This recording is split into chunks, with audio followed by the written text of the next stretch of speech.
Hi. അപ്പോൾ നമ്മൾ 2-3 ദിവസം കൊണ്ട് പ്ലാൻ ഇട്ടതാണ് വാഴ 2 കാണുമ്പോൾ. ഓൾമോസ്റ്റ് ഞങ്ങൾ ലേറ്റായി. റിലീസ് ചെയ്ത് കുറേ ദിവസം കഴിഞ്ഞിട്ടാണ് ഞങ്ങൾ പോയി കാണുന്നത്. ഇത് ഏകദേശം 2 ആഴ്ച കൂടുതൽ ഇങ്ങോട്ട് കഴിഞ്ഞു റിലീസ് കഴിഞ്ഞിട്ട്. പിന്നെ വെഡ്ഡിങ് ബ്ലൗസും സ്റ്റിച്ച് ചെയ്യാൻ കൊടുത്തിട്ടുണ്ടായിരുന്നു, അപ്പോൾ അത് വാങ്ങിക്കണമായിരുന്നു.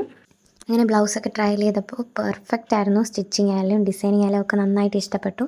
അങ്ങനെ ഞങ്ങൾ ബസ്സിൽ കയറി. ഞങ്ങൾ ഓൾമോസ്റ്റ് ലേറ്റായിരുന്നു.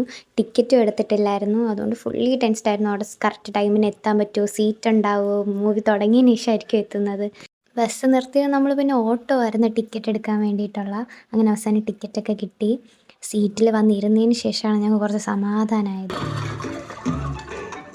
എന്തായാലും കരയുമെന്ന് ഞങ്ങൾക്ക് ഉറപ്പായിരുന്നു. പക്ഷേ ഞങ്ങളുടെ കസിൻ ആദ്യം കരഞ്ഞ പോലെയാണ് ഞങ്ങൾ ഞെട്ടിയിരുന്നത്. കാരണം അവൻ ഫസ്റ്റ് തുടങ്ങിയപ്പോൾ തൊട്ട് കരച്ചിലായിരുന്നു. പിന്നെ ഞങ്ങൾ കണ്ടിറങ്ങി തിരിച്ച് വീടെത്തുന്നവരെ റിവ്യൂ പറച്ചിലായിരുന്നു. ആരൊക്കെ എപ്പോഴൊക്കെ കരഞ്ഞ്, ഏതൊക്കെ സീൻ ഇഷ്ടപ്പെട്ടെന്നൊക്കെ. അപ്പോൾ അത്രയേ ഉള്ളൂ. ഇന്നത്തെ വീഡിയോ എല്ലാവർക്കും ഇഷ്ടപ്പെട്ടെന്ന് വിചാരിക്കും. Thank you.